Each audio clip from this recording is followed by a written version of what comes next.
ইতিমধ্যে আমাদের মাননীয় জেলা প্রশাসক মহোদয় বলেছেন 8টায় জামাত অনুষ্ঠিত হবে এখানে, যেহেতু এখানে গ্রাম থেকে বিভিন্ন অঞ্চলের মানুষ এখানে জামাতে অংশগ্রহণ করে, সেই কারণে আমরা 8টায় এবার করা হয়েছে, জেলা প্রশাসক করেছেন।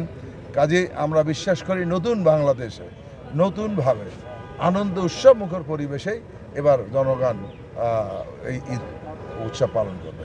ঈদ উপলক্ষে আমাদের বেশ কয়েকটি স্তরের নিরাপত্তা আমরা নিয়ে থাকি। তার ভিতরে আমাদের গোয়েন্দা নজরদারি থাকে, এরপরে আমাদের পোশাকি পুলিশ থাকে, টহল থাকে, আর আমরা বিভিন্ন জায়গায় চেকপোস্ট যেটা আছে সেটা করে থাকি। পুরো বগুড়াতে আমাদের 1500 বেশি কিন্তু ঈদের জামাত হবে, এবং সবচেয়ে বেশি ঈদের জামাত হবে আদমদীঘি, বড় ঈদের জামাত হবে এখানে। তো এই উপলক্ষে আমাদের যে নিরাপত্তা ব্যবস্থা আমরা দেখে যাচ্ছি, রেকি করে যাচ্ছি, এবং কাল থেকে আমাদের কিন্তু এটা সিকিউর হয়ে যাবে, সিকিউরিটি ফোর্স হবে। সাথে আমাদের ট্রাফিক ব্যবস্থা পর্যাপ্ত থাকবে, যাতে মানুষজনের মধ্যে ট্রাফিক কনজেশনে যে ভোগান্তি এটা যেন না থাকে।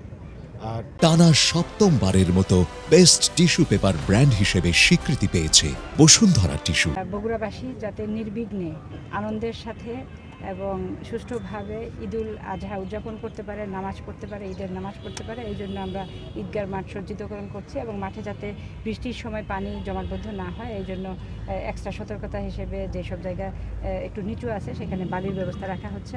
আর বৃষ্টি আসলে সামান্য বৃষ্টিতে যাতে পড়তে পারে এই জন্য ত্রিপলের ব্যবস্থা রাখা হয়েছে। আর বেশি বৃষ্টি আসলে মসজিদগুলোতে বিকল্প হিসেবে আমরা রেখেছি, আমাদের যে বড় মসজিদ এবং সেন্ট্রাল মসজিদ সেখানে বিকল্প ব্যবস্থা রয়েছে ভারী বৃষ্টির ক্ষেত্রে। আর গত ঈদে আমাদের যে নারীদের জন্য নামাজের ব্যবস্থা ছিল এবারও আছে, এবং সেটি আরও বেশি প্রশস্তকরণ করা হচ্ছে, গতবারের তুলনায় জায়গাটা আরও বাড়ানো হচ্ছে। তো সেখানে আমার মনে হয় যে এখানে যদি আমাদের মা বোনরা নামাজের জন্য আসেন তারা সুন্দরভাবে উৎসবের সাথে নির্বিঘ্নে নামাজ আদায় করতে পারবেন। আমাদের নামাজের টাইম সকাল 8টায়।